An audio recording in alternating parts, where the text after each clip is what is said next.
భారతీయ స్త్రీవాదానికి తల్లి సావిత్రిబాయి పులే జయంతి సందర్భంగా జనసేన పార్టీ తరపున ఘన నివాళులర్పిస్తూ వివక్ష అసమానతలను తొలగించేందుకు వారు చేసిన అవిశ్రాంత కృషిని ఆచరణలో పెట్టేందుకు ప్రయత్నిద్దాం. కిషోర్ గునుకుల జనసేన మీరు ఒక పురుషునికి విద్యను అందిస్తే మీరు ఒక వ్యక్తికి విద్యను అందిస్తారు. కానీ మీరు ఒక స్త్రీకి విద్యను అందిస్తే మీరు మొత్తం కుటుంబానికి మరియు చివరికి ఒక దేశానికి విద్యను అందిస్తారంటూ అలుపెరగని పోరాటం చేసిన కీర్తిశేషులు సావిత్రిబాయి పులే జయంతి సందర్భంగా నెల్లూరు సిటీ మినీ బైపాస్ నందు గల జ్యోతిరావు పులే మరియు సావిత్రిబాయి పులే విగ్రహాలకు జనసేన నాయకులు మాలలు వేసి ఘన నివాళులర్పించారు. లింగ ఆధారిత వివక్షకు రూపుమాపేందుకు బాల్య వివాహాల నిర్మూలనకు వితంతు పునర్వివాహాలకు అంటరానితనం నిర్మూలించేందుకు ముఖ్యంగా స్త్రీలు విద్యను అభ్యసించాల్సిన అవసరమనే ఆవశ్యకతను గూర్చి విస్తృత ప్రచారం చేశారు.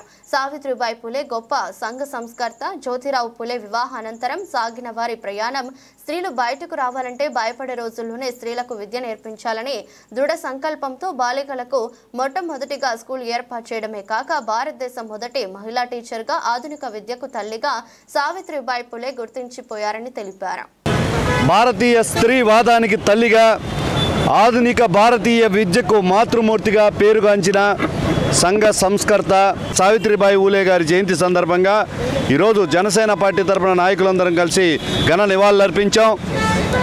బాల్య వివాహాలు నిర్మూలించడంలో, వితంతు పునర్వివాహాలను ప్రోత్సహించడంలో కాకుండా సమాజంలో లింగ పేరిట జరుగుతున్న వివక్షను, కులం పేరిట జరుగుతున్న అసమానతలను మార్చడానికి అనంతమైన సేవ చేశారు. స్త్రీ విద్యను అభ్యసిస్తే కుటుంబం మొత్తం కూడా ఎడ్యుకేట్ అవుతుంది. అదేవిధంగా సమాజం విద్యావంతులు అవుతుంది. అట్లాగే భారతదేశం కూడా విద్యావంతులు అవుతుందని చెప్పి ఆమె చెప్పిన మాటలు చూస్తుంటే మా నాయకుడు పవన్ కళ్యాణ్ గారు గుర్తొస్తున్నారు.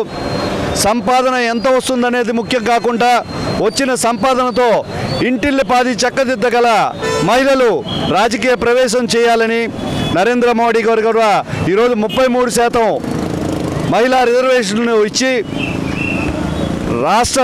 దేశ రాజకీయాల్లోకి మహిళల ఆవశ్యకతను కూడా తెలియజేశారు.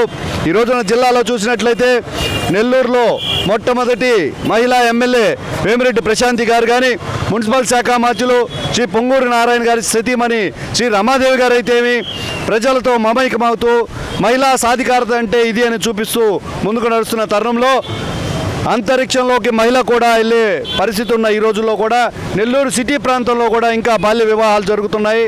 13 సంవత్సరాలకే తల్లిగా, 27 సంవత్సరాలకే అమ్మమ్మలుగా మానసికంగా, శారీరకంగా దృఢత్వాన్ని కోల్పోయి వ్యాధుల బారిన పడుతూ ఉన్నారు. వీరందరి స్ఫూర్తితో రాష్ట్ర రాజకీయాల్లో 33% మహిళా సాధికారతను ముందుకు తీసుకెళ్తూ మా మహిళా నాయకుల సమక్షంలో బాల్య వివాహాలని అరికట్టే విధంగా ప్రతి కుటుంబంలో బాల్య వివాహాలు జరగకుండా తమ చుట్టు పరిధిలో ఎక్కడైనా జరిగితే దాన్ని చట్ట పరిధిలోకి తీసుకువచ్చే విధంగా అందరూ ప్రమాణాలు చేయాలని కోరుకుంటూ మహిళా సాధికారకతకు జనసేన పార్టీ మొత్తం కృషి చేస్తామని తెలియజేస్తున్నాను. జై జనసేన, జై హింద్.